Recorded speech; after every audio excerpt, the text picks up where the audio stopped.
Hi, my name is Bibek Adhikari. I am an English instructor. In today's class, we are going to solve the grammar portion of Unit 10, that is preferences and likelihood. So let's begin. Right, we'll study about preferences and then we'll study about likelihood structure. So let's begin by studying some of the preference structures. We often use words like, prefer or would rather to talk or ask about preferences. Like, so we use these structures. We say prefer, would rather when we talk about preference structures. For examples, let me write some examples first. I prefer living on my own. Another example could be, would you prefer to see a movie or go to a club? Another example could be, would you rather go shopping with me? Would you rather go shopping with me?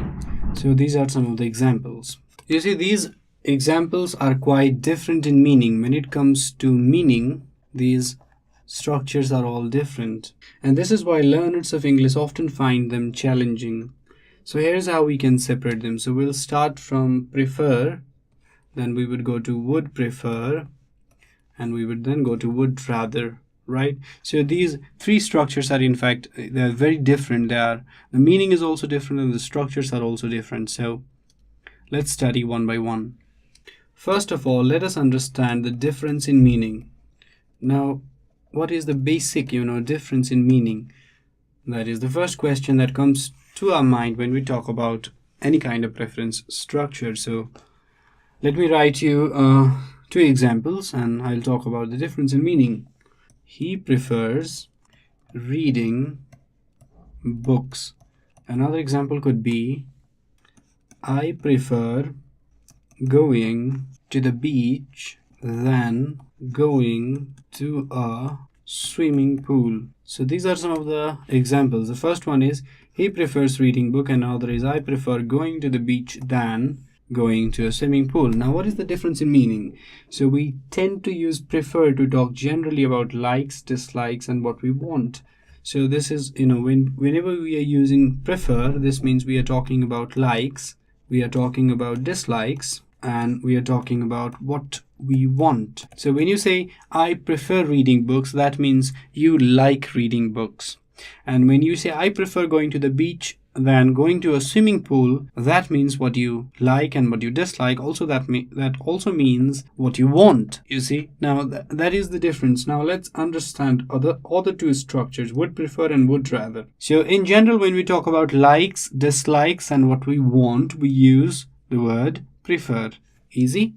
Right. I would prefer to see him in person. Another example is, I would rather go home. Now these are two different examples. The first one is using the structure would prefer and another one is using the structure would rather. You see, whenever we use would prefer or would rather, we are being a little more specific. That is what we are doing. We are being a little more specific. That's why these two structures are used, because when we use would prefer and would rather instead of the general prefer, we are rather being a little more specific. As in the example, I would prefer to see him in person. So you're being very specific about who you want to see and how you want to see, meet the person. In second example, I would rather go home. You're being very specific what you want to do right now. What you want to do in life, you want to go home.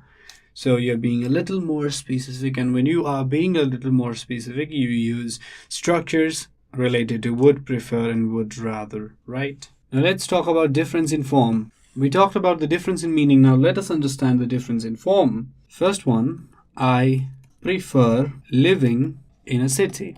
Let me write you another example. I prefer to be told the truth. Let me write one more example. Would you rather stay at a hostel? So these are the three examples. Let's understand the difference in form one by one. I prefer living in a city. So we have a VING here. So this is what we call a gerund. It is called a gerund ending in ing form. So we have prefer plus gerund. That is the form of the sentence. And if you read the second sentence, I prefer to be told the truth, we have to and followed by something else. So we have to followed by V1. This is called to plus infinitive, or it is also called to infinitive. So the structure is prefer plus to infinitive. And finally, would you rather stay at a hostel? This is something called base form of the verb. So we have a base form of the verb. So analyzing the structures, we get that we can use something like prefer plus gerund, or we can also use something like prefer plus to infinitive, and we can also use rather plus base form of the verb. So this is the difference in the form. Grammatically, so these are the differences we find. We already talked about the difference in meaning, right? Whenever we use the word prefer, we are generally talking about our likes and dislikes and what we want. But when we use would rather or would prefer, we are being a little more specific. That was the difference in meaning. Remember? Now, the difference in the form. This is what we call the difference in the form. Now, let's understand different preposition to state the choice. We can use a lot of different prepositions while we are using these preference structures, and they are difference in the choice of prepositions.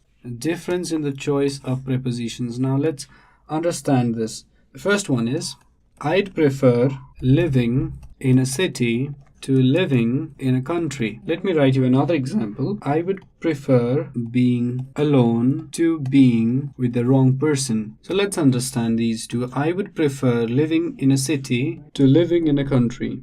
The second one is, I'd prefer being alone to being with the wrong person. Prefer, would prefer follows to. So when we use prefer or would prefer, because I'd is used, so would prefer. Whenever we use prefer or would prefer, we use to afterwards, followed by a to, also followed by a to. So we use the preposition to. We never say I'd prefer living in a city than living in a country. That is wrong, right? But when we use would rather, we use than. So let's write that example too. Here's a sentence. I would rather talk to him in person than call him on the phone. So this is the sentence. I would rather talk to him in person than call him on the phone. This is the sentence, right? So we don't use than after using prefer. We say something like, I prefer tea to coffee. I prefer tea to coffee. We never say something like, I prefer tea than coffee, and that would be very wrong. And to say something like, I would rather talk to him in person to call him on the phone, now that is again wrong. So this is wrong, this is wrong, right? So prefer follows to, whereas would rather follows than.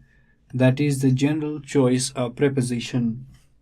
So we don't use than after prefer, we use to. And we use than after would rather. So that is the general way of using the preference structure. So we studied about 3 different structures, starting from prefer, then we talked about would prefer, and finally we studied about would rather, right? So these are the 3 structures that we use whenever we are talking about preferences, right? We use prefer to say we like one thing or one activity than another. We can use prepositional phrase with to when we compare 2 things, like I prefer tea to coffee. And we use would prefer followed by a to infinitive to talk about present or future preferences. And finally we use would rather when we are making comparisons. You see, when we are making comparisons, we use would rather. Likes, dislikes, present or future preferences, and this is comparison, specific comparison. Now let us go to the second topic, that is likelihood. We use structures like may or might when we talk about 50% probability of likelihood. This is whenever there's a 50% chance of happening of something, we use may or might. We also use it's sure or certain or bound to when we talk about 100% probability. Something is sure to happen, something is certain to happen, or something is bound to happen. So we are talking about 100% probability. We use probably or is likely to or unlikely to when we talk about more than 60% or 50% of probability. There are some more examples. Let's study them. We also use certainly or definitely when we talk about, let's say, more than 90% of probability. And we use I doubt when you are in doubt. You don't know, you say I doubt. You say will not when you know something is more than 90% not going to occur. So you say will not, something is not going to happen. You say I expect. You're expecting, that means there is more than 60% of probability. You're expecting something. You can also use could. There's another structure, could. Could also means more than 50% of probability something is going to happen. I doubt means there's some certain level of doubt. Let's say 50% doubt is there. So these are the structures. May, might, is you're bound to, likely to, and likely to, could, I doubt, will not. So these are the structures we use when we talk about likelihood. We are talking about degree of likelihood. Something is going to happen in future, something may not be going to happen in future. We don't know. So we are using these different structures. Let's revise them once again. So we start from here. May, might for 50% probability is sure to. Something is sure to happen, certain to happen, or bound to happen. That means 100% probability. Probably is likely to, unlikely to means 60% of probability. Something is likely to happen. It is likely to rain. That means 60% chances of raining. When you say it is sure to rain or it is bound to rain, 100% it's going to rain. It may rain or might rain. That means chances are 50-50. May rain, may not rain. Who knows? Here are more structures. When you say certainly, definitely, so again 90%, it's certainly going to rain means it will rain. I doubt if it will rain, so 50% doubt is there. Will not, 90% okay. I expect more than 60%. Could is also like might. So there's another structure, might, which also gives 50% probability.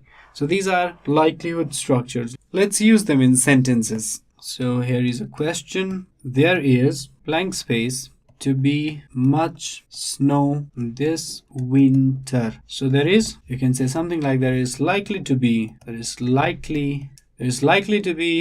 much snow this winter. That could be one answer.